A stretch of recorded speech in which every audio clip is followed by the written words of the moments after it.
अस्सलामुअलैकुम viewers, I hope you will be fine. आज का मेरा आपके साथ जो लेक्चर है वो रिव्यू एक्सरसाइज है, जो कि चैप्टर नंबर 1 की रिव्यू एक्सरसाइज है। वो मैं आपके साथ डिस्कस करूंगी। मैं इसमें जो मोस्टली क्वेश्चन है वो कंसेप्चुअल आपके साथ डिस्कस करूंगी।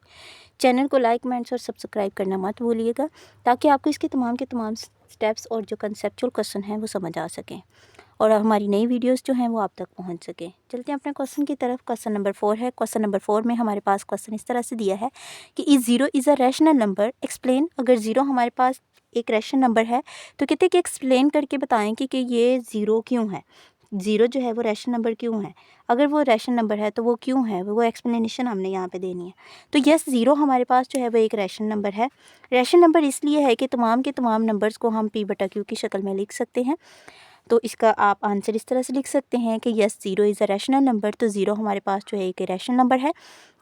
एक्सप्लेनेशन हमारे पास ये होगी कि zero is written in the form of P by Q. हम ज़ीरो को पी बाई क्यू की फॉर्म में लिख सकते हैं। पी बाई क्यू की फॉर्म में लिखने के लिए अब देखिए मेरे पास यहाँ पर फॉर एग्जांपल एक एग्जांपल दे दी गई है। उस एग्जांपल में मेरे पास देखें मैंने उसको पी बाई क्यू की फॉर्म में लिखा है। जब मैं उसको पी बाई क्यू की फॉर्म में लिखूँगी, 0/1 ज़ीरो होता है, 0/2 ज़ीरो होता है, 0/3 ज़ीरो होता है और 0/4 भी हमारे पास ज़ीरो होता है।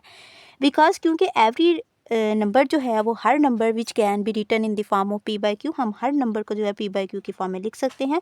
Where P Q are integer, तो पी और क्यू हमारे पास इंटीजर्स हैं, सो इसको हम जो है वो रैशनल नंबर कह सकते हैं। इसके बाद जो है क्वेश्चन नंबर 5 है। क्वेश्चन नंबर 5 में हमारे पास स्टेट ट्राइटोनोमी हमारे पास प्रॉपर्टी है। इसको हमने जो है ट्राइटोनोमी हमारे पास प्रॉपर्टी है, उसको हमने रियल नंबर्स की फॉर्म में बयान करना है कि ये हमारे पास जो है वो एक प्रॉपर्टी है जिसको हम लिख सकते हैं। जितनी भी प्रॉपर्टीज़ पीछे दी हैं वो आपके साथ डिस्कस की हैं। तो यहाँ पर ये ट्राइटोनोमी प्रॉपर्टी जो है इसको हम एक्सप्लेन करेंगे कि ये हमारे पास है क्या, इसको बयान करेंगे। तो कितना फॉर ऑल ए बी, जो हमारे पास तमाम के तमाम ए बी हैं वो बिलोंग करते हैं रियल नंबर्स के साथ। जब वो रियल नंबर से बिलोंग कर रहे हैं तो इधर फिर ए या तो ग्रेटर दैन बी से होगा, या फिर हमारे पास ए इक्वल होगा बी के, या फिर ए जो है वो लेस दैन होगा बी के। ये हमारे पास कंडीशंस होती हैं ट्राइटोनोमी की। ट्राइटोनोमी प्रॉपर्टी की जो है ये हमारे पास कंडीशंस हैं, ये हमारे पास इसकी जनरल फॉर्म है। तो हमारे पास एक एग्जांपल है। हमारे पास देखिए मैंने 5 और 3 एक दो नंबर्स ले लिए हैं, 5 और 3। अब देखिए 5 और 3 जो है वो बिलोंग कर रहा है आर से, आर के साथ बिलोंग कर रहा है। अगर मैं माइनस का 3 लेती हूँ, माइनस का 5, तो देखिए जो हमारे पास माइनस में जो छोटा नंबर होता है वो सबसे बड़ा होता है, जो बड़ा होता है वो छोटा होता है। तो सो -3 जो है वो ग्रेटर देन है। अगर हमारे पास जो है, अगर हम 5 और 3 अकेला लेते हैं तो तब भी हमारे पास जो है वो 5 बड़ा होगा 3 से, या तो बी बड़ा होगा या फिर ए बड़ा होगा। इसके बाद नेक्स्ट क्वेश्चन है। नेक्स्ट क्वेश्चन में हमारे पास क्वेश्चन नंबर 6 है। Find to rational numbers. हमने दो रैशनल नंबर जो है वो फाइंड करने हैं, मालूम करने हैं। जिन दो नंबर दिए हैं उन दो नंबर्स के दरमियान में हम जो है वो रैशनल नंबर फाइंड करने हैं, लेकिन रैशनल नंबर जो हैं वो दो हमने मालूम करने हैं। कहते हैं फाइंड टू रैशनल नंबर्स। हमने दो रैशनल नंबर्स फाइंड करने हैं बिटवीन 4 एंड 5। 4 और 5 के दरमियान में हमने दो रैशनल नंबर्स फाइंड करने हैं। नेक्स्ट इसके सोल्यूशन की तरफ चलते हैं कि सोल्यूशन में हमारे पास इसका क्या आंसर आएगा। देखिए फर्स्ट रैशनल नंबर, अगर हम पहला रैशनल नंबर निकालें तो उसने 4 और 5 दिया है। अब 4 और 5 जब उसने दिया है तो हम क्या करेंगे कि 4 + 5 2 पे डिवाइड करते हैं। ये हम पीछे भी मैं 1.1 में हमने जो क्वेश्चन इससे मिलता जुलता जो है वो सॉल्व किया है। 4 + 5 करेंगे, उसको डिवाइड 2 पे करेंगे तो सो हमारे पास जो है वो दरमियान वाला नंबर निकल आएगा 4 और 5 के दरमियान में। अब देखिए 9/2 इसको डिवाइड करेंगे तो हमारे पास 4.5 आ जाएगा। तो रियल नंबर में अगर हमारे पास दो नंबर्स हैं, देखिए जैसे ये हमारे पास दो नंबर्स हैं 4 और 5, ये 4 है ये 5 है, तो इसकी मिड का जो नंबर है वो हमारे पास निकला 4.5। अब सेकंड रैशनल नंबर हमने फाइंड करना है, या तो इन दोनों को प्लस करके 2 पे डिवाइड कर दें या फिर इन दोनों नंबर को प्लस करके 2 पे डिवाइड कर दें। वो आपकी मर्ज़ी है, कोई सा भी आप नंबर ले लें तो वो अदर दूसरा नंबर होगा। तो मैंने यहाँ पे 4.5 + 5 को जो है वो ऐड किया है। ऐड करने के बाद जो है वो मैंने इसको 2 पे डिवाइड किया है। जब मैंने इसको 2 पे डिवाइड किया है तो मेरे पास इसका आंसर क्या आ जाएगा 4.75। देखिए सेकंड रैशनल नंबर हमारे पास क्या होगा 4.5 + 5। तो 4.5 + 5 जो है वो हमारे पास 9.5 होता है। उसको डिवाइड 2 पे करेंगे तो 4.75 आएगा। तो इस तरह से हमारे पास जो है वो दूसरा अदर नंबर जो है वो निकल आया है। अदर नंबर में हमारे पास जो है वो यहाँ पर आ जाएगा 4.75। अब देखिए पहला जो था वो 9/2 था, तो 9/2 में हमारे पास 4.5 आ जाएगा। 19/4 है तो इसको 4.75 लिखेंगे। आर टू रैशनल नंबर्स, तो ये हमारे पास दो रैशनल नंबर्स हैं जो कि हमारे पास 4 और 5 के दरमियान में लाई कर रहे हैं। ये दोनों नंबर्स जो है हमारे पास 4 और 5 में लाई कर रहे हैं, तो ये हमारे पास इसका आंसर होगा। जो क्वेश्चन नंबर 7 है, वो क्वेश्चन नंबर 7 आपके पास जो है वो 1.2 एक्सरसाइज के साथ मिलता जुलता है, और वो क्वेश्चन जो है आप खुद सॉल्व करेंगे। और इसके लिए नेक्स्ट जो है वो नेक्स्ट क्वेश्चन हमारे पास क्वेश्चन नंबर 8 है। उसी की कंडीशंस भी हमारे पास जो है वो हमने 1.3 एक्सरसाइज की तो उससे मिलती जुलती उसकी स्टेटमेंट है, लेकिन मैं यहाँ पे आपके साथ डिस्कस करूँगी क्योंकि स्टेटमेंट में मोस्टली बच्चे जो है कन्फ्यूज़ हो जाते हैं तो उसको समझना थोड़ा सा मुश्किल हो जाता है। The sum of the 3 consecutive odd integers odd integers लेंगे। कहता है the sum of the 3 consecutive odd integers, हमने 3 कंसेक्टिव ओड इंटीजर्स लेने हैं जो कि हमारे पास 51 के इक्वल है। फाइंड 3 इंटीजर्स, फिर उन 3 इंटीजर्स को हमने फाइंड करना है। देखिए कंसेक्टिव में हमारे पास ओड कंसेक्टिव में हमारे पास 1 3 5 7 9 11 होगा अप टू सो ऑन। ये हमारे पास ओड कंसेक्टिव नंबर इंटीजर्स है। अब इसके बाद लेट कर लिया हमने कि फर्स्ट ओड इंटीजर हमने ले लिया जो कि x है हमारे पास, तो सेकंड ओड इंटीजर हमारे पास x+2 होगा क्योंकि एक पीछे वाले क्वेश्चन में मैंने आपको बताया कंसेक्टिव का मतलब ये होता है कि एक नंबर का दूसरे नंबर तक का डिफरेंस जो है वो हमने मालूम करना है, लेकिन यहाँ पे हमने ओड लेने हैं। तो देखें x है तो x से अगला 1 x+1 होगा तो हम उसको नहीं लेंगे तो x+2 लेंगे। फिर उसके बाद थर्ड में हम x+4 लेंगे क्योंकि x+3 नहीं लेंगे, वो नंबर छोड़ेंगे, वो हमारे पास ओड नंबर नहीं है तो इसलिए ये हमारे पास ओड है x x+2 और x+4। आप इस साइड से भी ले सकते हैं x-1 या x-2 या फिर x-4। ये हमारे पास ओड नंबर्स के हिसाब से हम ये नंबर्स भी जो हैं वो ले सकते हैं। आपकी मर्ज़ी, अब जो से मर्ज़ी नंबर लेने आंसर सेम आएगा। कोई से भी ओड इंटीजर्स आप ले सकते हैं। इसके बाद अब उसने कहा था कि हमारे पास अकॉर्डिंग टू द क्वेश्चन के मुताबिक हमने इन सबको ऐड करना है और इसका एडिशन जो है वो हमारे पास 51 के इक्वल है। इन सबको ऐड करेंगे, देखें x और x तो ये 3x हो जाएंगे क्योंकि इनके कोफिशिएंट्स जो हैं वो ऐड हो जाएंगे क्योंकि एडिशन की फॉर्म में है। तो 4 + 2 हमारे पास 6 होगा तो 3x + 6 = 51 आ जाएगा। फिर इसके बाद 3x = 51 - 6 होगा तो 51 में से हम 6 माइनस कर देंगे तो हमारे पास 45 आ जाएगा। जब हमारे पास 45 आएगा हमने यहाँ पे x की वैल्यू फाइंड करनी है तो x की वैल्यू फाइंड करने के लिए हम 3 पे डिवाइड करेंगे, इधर भी और इधर भी। यहाँ पे डिवाइड करेंगे तो 3 1s आर और 3 1s आर और 3 5s आर हमारे पास जो है वो 15 आ जाएगा तो x = 15। अब जो हमने फर्स्ट नंबर लिया सेकंड नंबर लिया उसके अंदर एडिशन करते जाएंगे। हम देखें हमने फर्स्ट ओड इंटीजर लिया था तो हमारे पास 15 था, मतलब x के इक्वल था, तो ये हमारे पास x की वैल्यू तो 15 आ जाएगी। अब सेकंड ऑर्डर इंटीजर लिया था तो x+2 था, तो x+2 जो है वो हम 15 + 2 करेंगे तो हमारे पास 17 आ जाएगा। थर्ड ऑर्डर इंटीजर लेंगे तो हमारे पास x+4 हमने लिया था थर्ड, तो 15 + 4 हमारे पास 19 आएगा। तो इस तरह से 3 कंसेक्टिव ऑर्डर इंटीजर्स हमारे पास जो है 15 17 और 19 हमारे पास आ जाएगा। तो ये हमारे पास इसका आंसर होगा क्वेश्चन नंबर 8 के बाद जो नेक्स्ट क्वेश्चन है वो क्वेश्चन नंबर 9 है। क्वेश्चन नंबर 9 में भी हमारे पास स्टेटमेंट वाला क्वेश्चन है। Abdullah picked up 96 balls. Abdullah जो है वो 96 बॉल्स को पिक करता है and place them into the 2 buckets, और 2 जो बकेट्स हैं उनमें अलग अलग जो है वो रख देता है इनको। 1 बकेट 28 मोर बॉल्स, कहता है एक बकेट जो है उसमें 20, पहले वाले में जो है वो 28 हैं तो वो 1 टाइम्स जो है वो हमारे पास 28 ज़्यादा है। कहता है 1 बकेट 28 मोर बॉल्स, कहता है 1 वाली में जो है वो हमारे पास 28 मोर हैं balls than the other buckets, दूसरी बकेट में 21 टाइम्स जो है हमारे पास ज़्यादा है।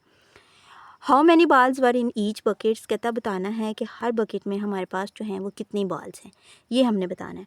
अब देखिए फर्स्ट वाली में जो है वो हमारे पास लेट कर लिया कि हमारे पास x है, तो सेकंड वाली में जो है वो 28 टाइम ज़्यादा होंगी। फर्स्ट वाली में जितनी हैं उससे जो है वो 28 टाइम जो है वो दूसरी वाली बकेट में ज़्यादा है। सोल्यूशन में सबसे पहले हम इसका गिवन डाटा लिखेंगे जो कि टोटल बॉल्स हैं हमारे पास 96 हैं। लेट कर लिया कि फर्स्ट बकेट में हमारे पास अगर x दी गई हैं तो सेकंड वाली में हमारे पास x+20 होगा क्योंकि उसने कहा 28 more balls according to condition, x+28 होगा। फिर उसके बाद हम फार्मूला लगाएंगे कि टोटल बॉल्स हमारे पास कितनी है 96 हैं। अब टोटल बॉल्स में हमारे पास हमने फर्स्ट वाली बॉल और सेकंड वाली बॉल्स दोनों को ऐड करना है। फर्स्ट वाली बॉल हमारे पास x है और सेकंड वाली बॉल हमारे पास x+28 है। जब हमारे पास x+28 है तो हम क्या करेंगे, x और x हमारे पास 2 हो जाएगा क्योंकि इन दोनों के कोफिशिएंट हमारे पास ऐड हो जाएंगे तो 2x + 28। अब 2x = अब 28 यहाँ पे प्लस का है तो इधर जाके हमारे पास माइनस का हो जाएगा तो 2x = 68 हमारे पास 68 के इक्वल आ जाएगा क्योंकि हमने माइनस किया। तो 2x = 68, जब 2x 68 के इक्वल आएगा तो हमारे पास हमने x की वैल्यू निकालनी है तो हम 68 को 2 पे डिवाइड करेंगे। जब 68 को 2 पे डिवाइड करेंगे तो हमारे पास जो है वो 34 आ जाएगा x की वैल्यू। अब पहले वाली में जो है 34 बॉल्स हैं फर्स्ट वाली बकेट में हमारे पास जो है 34 हैं, तो सेकंड वाली बकेट में x+28 किया था तो 34 + 28 तो 62 होंगी हमारे पास सेकंड वाली जो हमारे पास बकेट है उसमें हमारे पास जो है 62 बॉल्स होंगी, तो फर्स्ट वाली में हमारे पास 34 होंगी। तो इस तरह से दोनों बकेट्स के दरमियान में हमारे पास जो है वो इतनी जो है वो बॉल्स होंगी। ये हमारे पास इसका आंसर होगा।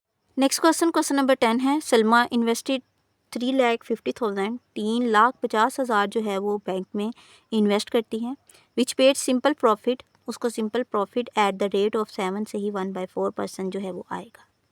ये इम्प्रॉपर फ्रैक्शन के फॉर्म में दिया गया है, तो ये हमारे पास परसेंटेज इन प्रॉपर फ्रैक्शन में है। कहते हैं विच पेड सिंपल प्रॉफिट, वो सिंपली जो प्रॉफिट है वो पे करते हैं एट द रेट ऑफ, इस रेट पर annum। आफ्टर 2 ईयर 2 साल गुजर जाने के बाद द रेट वाज इंक्रीज्ड, कहता है उसका जो रेट है वो बढ़ जाता है टू 8%। पहले जो है वो उसको बैंक वाले इतना जो था वो रेट दे रहे थे, उसके बाद जो है बढ़ा के उसका रेट जो है वो 8% हो जाता है, 8% पर annum। Find the amount she had at the end of the 7 years, तो वो 7 सालों के बाद कितनी रकम जो है वो लेती है, वो सारी की सारी हमने बतानी है। पहले जो है वो उसने इन्वेस्ट इतनी की है और इतना रेट, पहले इतना रेट था, फिर 2 साल के बाद यहाँ पे इतना रेट हो गया, तो 2 साल के बाद रेट लगने के बाद अब उसके टोटल 7 सालों में उसको कितनी अमाउंट जो है वो लास्ट पे जाके देते हैं, वो हमने फाइंड करनी है। प्रिंसिपल अमाउंट हमारे पास वही जो उसने इन्वेस्टमेंट में रकम लगाई, तो प्रिंसिपल अमाउंट हमारे पास 3,50,000 है। तो हमारे पास फर्स्ट 2 ईयर्स, पहले 2 सालों में उसका रेट कितना था, 7 से ही 1/4, तो उसको 29/4 कर देंगे परसेंटेज। 7 4 ज़ा 28 और 1 ऐड करेंगे तो 29, इसको फ्रैक्शन के फॉर्म में, प्रॉपर फ्रैक्शन के फॉर्म में, ये इम्प्रॉपर फ्रैक्शन के फॉर्म में दिया गया है। इसके बाद जब इसको डिवाइड किया तो 2.75% के फॉर्म में हमारे पास इसका आंसर आया। इसको हमने कह दिया R1, क्योंकि ये हमारे पास R1 जो है वो फर्स्ट रेट R1 दे दिया गया, जो हमने इसको नाम दे दिया R1 का। अब उसके बाद टाइम कितना था, 2 साल थे, तो 2 सालों में उसने इतना जो है वो प्रॉफिट दिया परसेंटेज के हिसाब से। फिर देखिए जब अगले उसने कहा कि नेक्स्ट साल, तो देखिए 5 में से 2 माइनस करेंगे तो 7 में से 2 माइनस करेंगे तो हमारे पास 5 आ जाएंगे, तो ये अगले 5 साल बचेंगे। अब अगले 5 साल के लिए हमने जो है वो प्रॉफिट बताना है। अब देखिए यहाँ पे कहता है R2, इसको नेक्स्ट 5 ईयर्स रेट जो है वो उसने 8% कर दिया। पहले उसने 2 साल के लिए जो है वो 7.25 था, उसने रेट अदा किया। फिर उसके बाद जो है बैंक वालों में उसको जो है वो 8% दिया, कितने साल के बाद, 5 साल के बाद। तो 7 में से 2 निकालेंगे तो 5 बच जाएंगे, 5 साल ये होंगे, तो इसको T2 का नाम दे देंगे, इसको R2 का, क्योंकि नेक्स्ट 5 ईयर्स का प्रॉफिट रेट निकालेंगे, प्रॉफिट रेट, तो ये हमारे पास R2 होगा।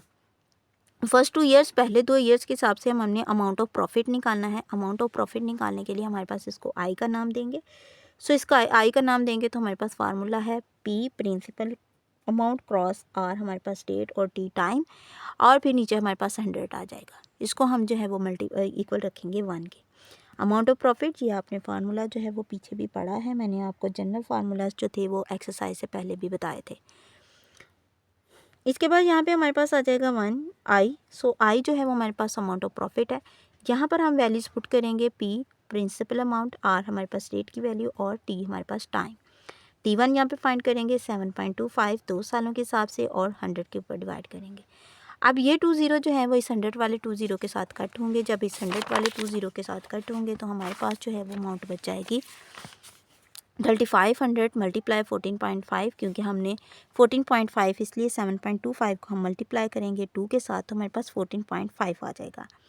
अब ये हमारे पास जो अमाउंट टिकेगी इन दोनों को मल्टीप्लाई करने के बाद, तो I1 हमारे पास आ जाएगा, ये हमारे पास I1 होगा। नेक्स्ट 5 ईयर्स के लिए हम निकालेंगे, तो फार्मूला वही हमारे पास होगा, सिर्फ हमारे पास वैल्यूज जो हैं वो चेंज होकर इसमें पुटिंग होगी।